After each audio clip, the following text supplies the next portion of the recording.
అంతు చిక్కని రహస్యంగా మారిన గ్రహాంతర వాసులపై ప్రపంచవ్యాప్తంగా మరోమారు చర్చ కొనసాగుతోంది. ఇటీవల అమెరికాలో మాజీ అధ్యక్షుడు బరాక్ ఒబామా ఏలియన్స్ ఉనికిపై వ్యాఖ్యలు సంచలనం సృష్టించిన సంగతి తెలిసిందే. ఈ క్రమంలో గ్రహాంతర వాసుల సమాచారం బహిర్గతం చేస్తానంటూ అమెరికా అధ్యక్షుడు ట్రంప్ ప్రకటించారు. ఈ మేరకు ఫెడరల్ ఏజెన్సీలకు ఆయన మార్గదర్శకాలు కూడా జారీ చేశారు. అనేక దశాబ్దాలుగా అమెరికన్లు కోరుతున్న విధంగా యుఎఫ్ఓ గ్రహాంతర వాసులకు సంబంధించిన ప్రభుత్వ ఫైళ్లను గుర్తించి విడుదల చేయాలంటూ ఫెడరల్ ఏజెన్సీస్ ను ఆదేశిస్తున్నట్టు ట్రంప్ ప్రకటించారు. విడుదల ప్రక్రియను వెంటనే ప్రారంభించాలని తెలిపారు ట్రంప్.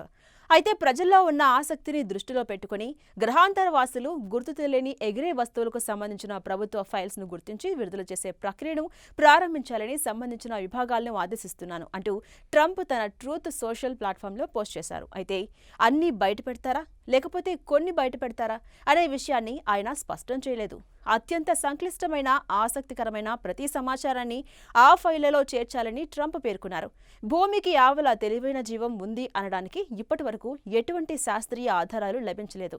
మార్చి 2024లో పెంటగాన్ విడుదల చేసిన నివేదిక ప్రకారం యూఏపీలు గ్రహాంతర సాంకేతికత అనడానికి తమ వద్ద ఆధారాలు లేవని, అనుమానాస్పదంగా కనిపించిన చాలా వస్తువులు వాతావరణ బెలూన్లు, గూఢచారి విమానాలు, శాటిలైట్స్ మాత్రమేనంటూ స్పష్టం చేసింది. మరోవైపు శత్రు దేశాలు ఏవైనా అత్యంత అధునాతన సాంకేతికతను పరీక్షిస్తున్నాయేమో అన్న ఆందోళనల నేపథ్యంలో ఇటీవల అమెరికా ప్రభుత్వం దర్యాప్తు చేపట్టింది.